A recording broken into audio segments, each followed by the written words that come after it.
Welcome to History Addict, where we uncover the fascinating stories that shaped American history. Today, we'll take a deep dive into one of the most iconic and pivotal moments of the Civil War, the Battle of Gettysburg, through the eyes of General John Bell Hood.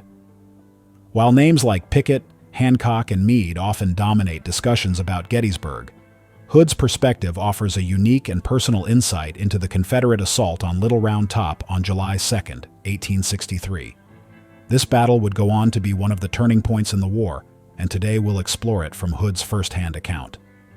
The Battle of Gettysburg, which took place from July 1 to July 3, 1863, marked the deadliest and arguably most consequential battle of the Civil War. It was Robert E. Lee's second invasion of the North, and the stakes were high. The outcome of this battle could have potentially tilted the entire war in favor of the Confederacy had Lee's army been successful in breaking Union lines. Hood's role in the battle began early on July 2, 1863, when his division arrived on the field. They were part of Lieutenant General James Longstreet's corps, tasked with attacking the Union's left flank. Hood's division included some of the most battle-hardened and experienced troops in the Confederate Army, including the Texas Brigade, and they were positioned to deliver a decisive blow. In 1875, more than a decade after the war, General Longstreet sought Hood's recollection of the battle. By this time, Longstreet had become politically unpopular among former Confederates due to his post-war views. Hood, in his response, provided a detailed and vivid account of his experience on that fateful day, expressing frustration over the decisions that led to the Confederate failure at Gettysburg. On the morning of July 2nd, Hood's division moved into an open field near the Emmitsburg Road and stacked their arms, waiting for orders. As the day wore on, Hood joined Generals Robert E. Lee and A.P. Hill to survey the Union positions. The Union forces, entrenched on the heights of Cemetery Ridge and the rocky slopes of Little Round Top, had a commanding view of the battlefield, making them a formidable opponent. Hood described Lee as being contemplative and focused, pacing under the trees with his coat buttoned to the throat, his field glasses hanging at his side. Despite the somber mood, Lee remained optimistic about their chances.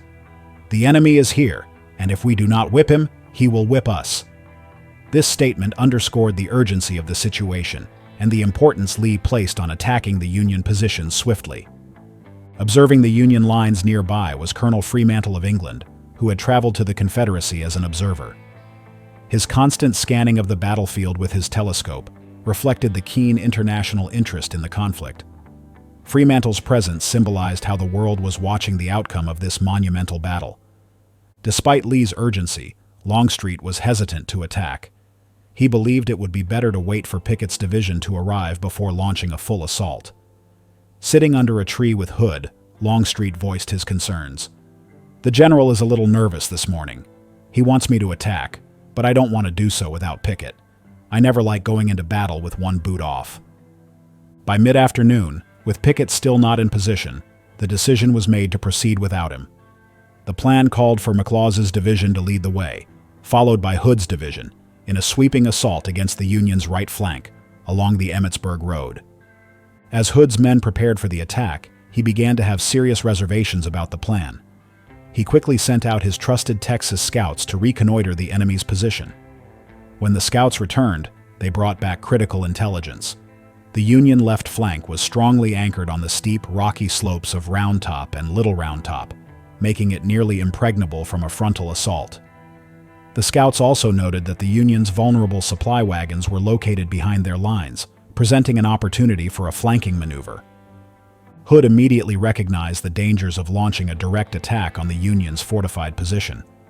The concave shape of the Union lines, coupled with the rocky terrain, meant that his division would face devastating crossfire from Union artillery and infantry. Moreover, the ascent up Little Round Top would be treacherous, with massive boulders and uneven terrain making it difficult to maintain cohesive formations. Believing a frontal assault would be suicidal, Hood requested permission to turn the Union flank by circling around Round Top. He sent a staff officer to Longstreet, urging him to reconsider the plan and allow Hood to attack from a more advantageous position. Longstreet's response was clear. General Lee's orders are to attack up the Emmitsburg Road. Still convinced that a direct attack would lead to disaster, Hood dispatched another officer with the same request. but the response was unchanged.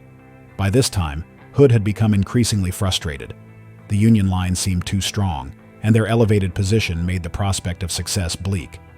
Hood would later reflect that the Union troops could have repelled their attack by simply throwing rocks down the mountainside, given the sheer advantage of the high ground. For the third time, Hood sent another officer, Colonel Harry Sellers, a man of proven bravery and skill, to explain the situation to Longstreet in detail and suggest that he come to see it for himself. Yet again, the same message returned. General Lee's orders are to attack up the Emmitsburg Road. Shortly thereafter, Colonel Fairfax from Longstreet's staff arrived and reiterated the same orders. Reluctantly, and for the only time in his military career, Hood protested an order. But realizing there was no other option, he commanded his men to advance as directed. As they moved forward toward the peach orchard, they immediately encountered fierce Union resistance. Artillery fire rained down on them from the heights of Little Round Top, and the rugged terrain only worsened the Confederates' already dire situation. Approximately 20 minutes into the attack, Hood was severely wounded in the arm by a Union artillery shell. His wound was so severe that it would eventually render his arm permanently useless, forcing him to be carried off the battlefield. This injury marked the end of his direct participation in the battle, and he spent the remainder of Gettysburg recovering from his wounds. As Hood was carried from the field, he couldn't help but feel sorrow for his men. He had known from the start that the attack was doomed, and he feared that many of his bravest soldiers would not survive the day. Hood later reflected in his letter that had he been allowed to execute his preferred strategy of flanking the Union position, the outcome might have been different. He believed that they could have seized Little Round Top and potentially routed the Union forces entirely. Though Hood's division fought valiantly, the Union's strong defensive position on Little Round Top and Cemetery Ridge ultimately prevailed. The Confederate assault on Little Round Top became one of the bloodiest and most famous engagements of the Civil War, and its failure contributed to the larger Confederate defeat at Gettysburg. On July 3rd, General Pickett's ill-fated charge further cemented the Union victory, marking the turning point of the war. Hood's recollection of the battle, written over a decade later, offers a powerful and personal account of the chaos, the strategy, and the tragic cost of war. It also reveals the deep frustrations within the Confederate leadership, as Hood's tactical instincts clashed with Lee's orders. His vivid description of the rocky terrain and overwhelming Union firepower provides valuable insight into why the assault on Little Round Top failed so catastrophically. While his memory may have faded with time, Hood's letter to Longstreet remains a critical historical document. It offers not only a glimpse into the mind of a Confederate general, but also highlights the complexities of battlefield decision-making during one of the most decisive moments in American history. Hood's military career, despite being marred by severe injuries, remains legendary. After Gettysburg, he would go on to command the Army of Tennessee, though his aggressive tactics would later lead to devastating defeats. Hood's life ended tragically in New Orleans in 1879, just 4 years after he penned his letter to Longstreet. But his legacy as a commander during the Civil War continues to captivate historians.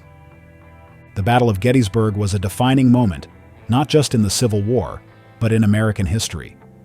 Hood's perspective on the assault at Little Round Top provides a unique and invaluable insight into the challenges faced by the Confederate Army on that fateful day. His story, filled with bravery, strategic foresight, and deep sorrow, remains an essential part of the narrative of Gettysburg. Thank you for tuning in to History Addict.